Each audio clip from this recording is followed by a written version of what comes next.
Salut les Français, j'espère que vous êtes en forme et en bonne santé dans notre beau pays qu'est la France. C'est parti pour du bon sens. Aujourd'hui, la vidéo va être difficile. Elle va vous tordre les tripes. Mais elle est nécessaire. On va écouter Stéphanie Bonhomme. C'est la maman d'Elias. Elias, il avait 14 ans. En janvier 2025, à Paris, il a été tué. Pas dans un accident, pas par la maladie. Non, il a été tué à coups de machette. Une machette, à Paris, en France.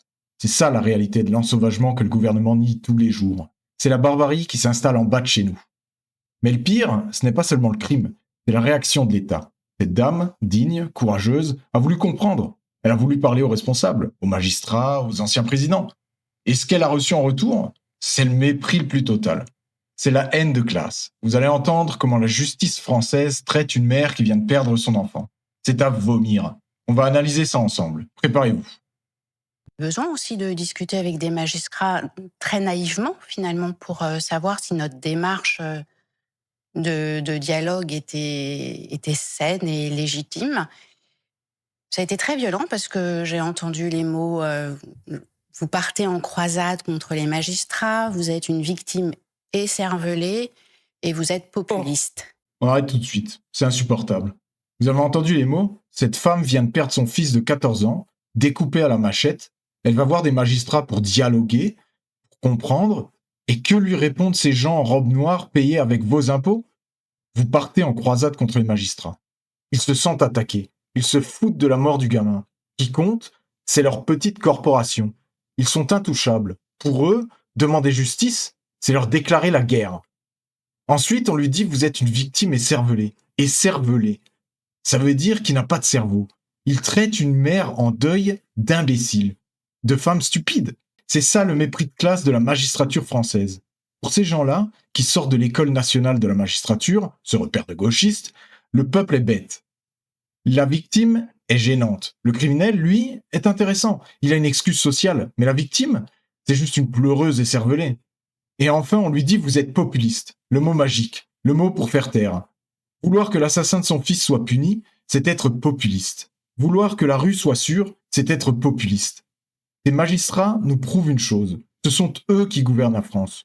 Ce ne sont pas les politiques. Les politiques votent des lois, mais les magistrats décident de ne pas les appliquer. C'est le gouvernement des juges, c'est l'idéologie du syndicat de la magistrature. Vous savez, ceux qui avaient le mur des cons dans leur bureau.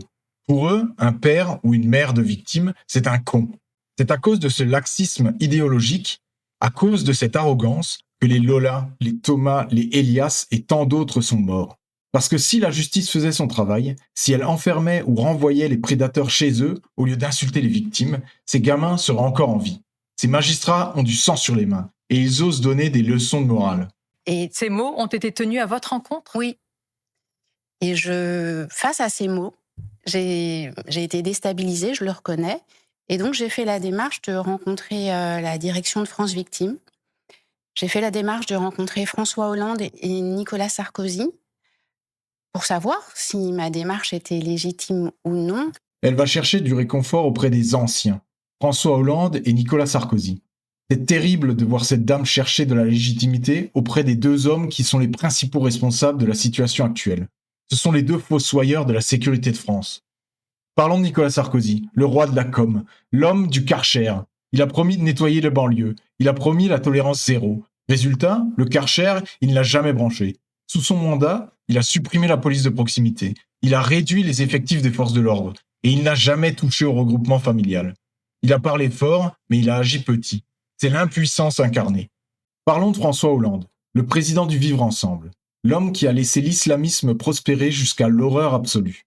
Sous son mandat, de 2012 à 2017, la France a connu le pire. Charlie Hebdo, l'hypercacher, le Bataclan, le 14 juillet à Nice, le père Hamel égorgé dans son église. Bilan, plus de 250 morts, des centaines de blessés mutilés à vie. Et qu'a fait Hollande ? Des marches blanches, des bougies, des « vous n'aurez pas ma haine ». Il a été incapable de nommer l'ennemi, incapable de fermer les frontières, incapable d'expulser les fichiers S étrangers. Voir ces deux hommes recevoir cette mère, lui tapoter sur l'épaule en lui disant « oui, vous êtes légitime », c'est d'une hypocrisie qui donne la nausée. S'ils avaient fait leur travail quand ils étaient au pouvoir, Elias serait peut-être encore là, les machettes ne circuleraient pas dans Paris, comme si on était au Mexique. Ils sont efficaces dans la compassion, mais ils ont été nuls dans l'action. Que vous ont-ils dit, les deux anciens présidents? Les 2 anciens présidents sont des présidents, différents, Mmh. évidemment, mais les 2 ont toujours été, lors de leur mandat, très proches des Français et des victimes. Et ils nous ont, confortés dans notre démarche qui est finalement, comme vous l'avez dit, humaine, transparente et tout à fait légitime. Donc ça a été pour nous le point de départ. C'est-à-dire qu'à partir du moment où les France Victimes et les 2 présidents de la République nous ont dit: bien sûr que vous n'êtes pas une victime écervelée, enfin, la mère d'une victime écervelée. Bien sûr que votre demande est légitime. Allez-y, avancez». Et voilà la conclusion. Elle dit: les deux présidents nous ont confortés. C'est le point de départ. Je veux saluer le courage immense de cette dame. Imaginez la force qu'il faut. Vous perdez votre enfant dans des conditions barbares. L'État vous crache au visage en vous traitant d'écervelé. Et vous restez debout. Vous continuez le combat. Vous restez digne. C'est elle, la France, la vraie, celle qui ne baisse pas les yeux. Mais ne soyons pas dupes de la réponse des présidents. Ils lui disent bien sûr que vous êtes légitime. Bah, c'est facile à dire maintenant. C'est facile quand on est à la retraite, qu'on touche des indemnités d'anciens présidents et qu'on n'a plus de compte à rendre. Le problème, c'est le gouvernement actuel et la continuité de l'État depuis 40 ans. Pourquoi il y a ces morts? D'abord parce qu'on a laissé entrer sur notre territoire des mœurs barbares. La machette, ce n'est pas une arme du folklore parisien, enfin, pas que je sache, c'est une arme importée. C'est le tiers-monde qui règle ses comptes dans nos rues. Et ensuite, parce que la justice ne fait pas peur.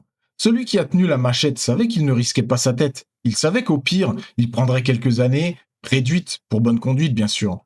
L'État français est fort avec les faibles et faible avec les forts. Il est impitoyable avec le contribuable qui a un jour de retard. Impitoyable avec l'automobiliste qui roule à 86 km/h. Mais face aux barbares, face aux tueurs, face aux racailles, il bégaye. Il parle de sentiment d'insécurité. Il traite les mères de victimes de populistes. Cette vidéo est la preuve que le système est pourri de l'intérieur. Quand des magistrats insultent une mère en deuil pour protéger leur idéologie laxiste, c'est que la République est morte.